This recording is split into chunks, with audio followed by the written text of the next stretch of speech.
guys, Assalamualaikum warahmatullahi wabarakatuh. Pagi yang cerah ini bertemu lagi dalam channel YouTube TV MSM. Belakangan ini memang saya agak malas-malasan buat konten ya. Tidak seperti awal-awal punya channel YouTube, semangatnya 45. Ini aktivitas sudah mulai padat dan akhirnya kontennya pun jadi tersendat-sendat. Dan biasanya seluruh kru dan tim TV MSM itu standby untuk menyiapkan konten dalam satu hari. Bisa kita produksi sampai 3 sampai 4 konten, tetapi belakangan karena kesibukan di kantor, jadi kontennya juga akhirnya saya nyicil dengan menggunakan vlog saja. Tapi guys, saya minta bantuan ya, minta dukungan teman-teman ya, supaya subscribe dong. Yang belum subscribe, yang sering nonton channel saya tapi belum subscribe, tolong ya subscribe supaya keren dong channelnya, ya kan? Oke, ada pertanyaan yang masuk ke saya mengenai bagaimana caranya atau hukumnya pembagian harta gono gini. Dalam setiap pernikahan tidak ada orang yang menginginkan berakhir dengan perpisahan.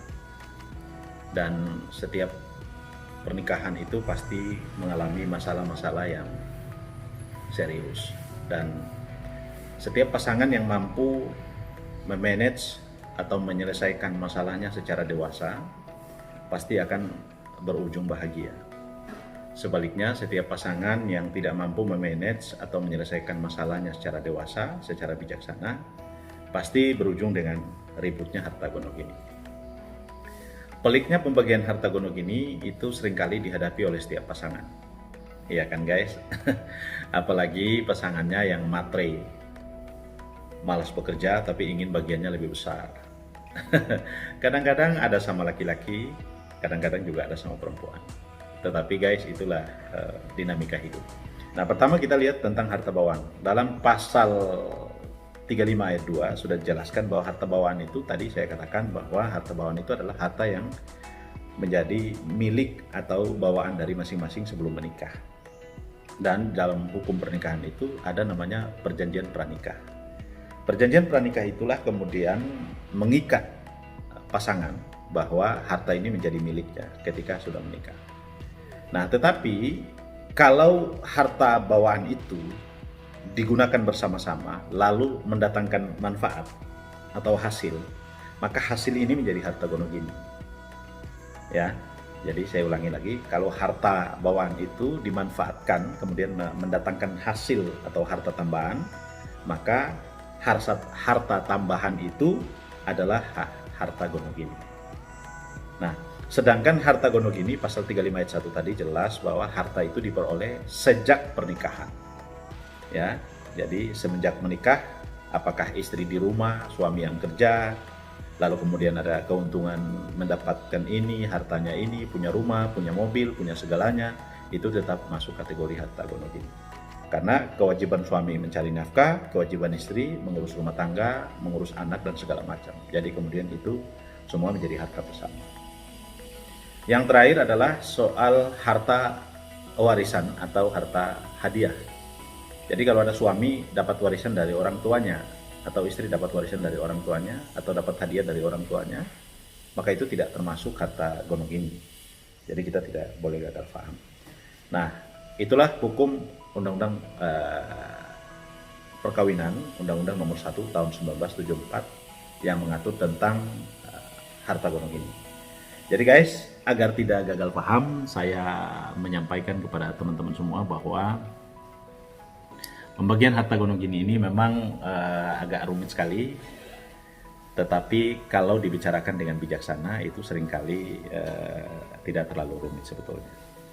Asal diantara pasangan yang ingin berpisah memilih jalan penyelesaian baik-baik, kemudian memilih penyelesaian dan pembagiannya juga baik-baik. Nah, kadangkala ada yang serakah sehingga menginginkan bagiannya lebih besar dan segala macam. Nah, ini yang membuat kita seringkali mengalami masalah. Klien saya banyak sekali yang ribut dengan harta gono gini gara-gara mereka tidak bijak dalam pembagian. Padahal ada anak yang harusnya mendapatkan warisan dari orang tuanya. Dan seringkali pernikahan yang mengakibatkan perceraian itu, pembagian harta gono gini itu selalu menjadikan anak sebagai korban. Itulah tips tentang hukum pembagian gono gini. Jadi kalau ada pertanyaan, guys, ajukan ke channel saya, komentari kolom ini, dan atau Anda bisa mengirimkan by email saya tentang pertanyaan masalah hukum yang Anda hadapi, dan saya akan menjawab di channel berikutnya. Saya akan mengupas tentang masalah-masalah hukum aktual yang dihadapi oleh masyarakat dan tentu klien-klien saya. Guys, jangan lupa ya, subscribe, dukung saya. Channel saya ini lambat sekali karena kontennya sering tersendat-sendat. Jadi jangan lupa ya, komentari, like, subscribe, ya, bantu saya dong. Biar channel saya ini cepat menjadi channel keren, ya kan? Oke, sampai di sini dulu penjelasan saya. Salam sehat dan buat keluarga di rumah. Saya doakan Anda sukses dan kita semua menjadi orang-orangnya selalu bersyukur atas segala nikmat.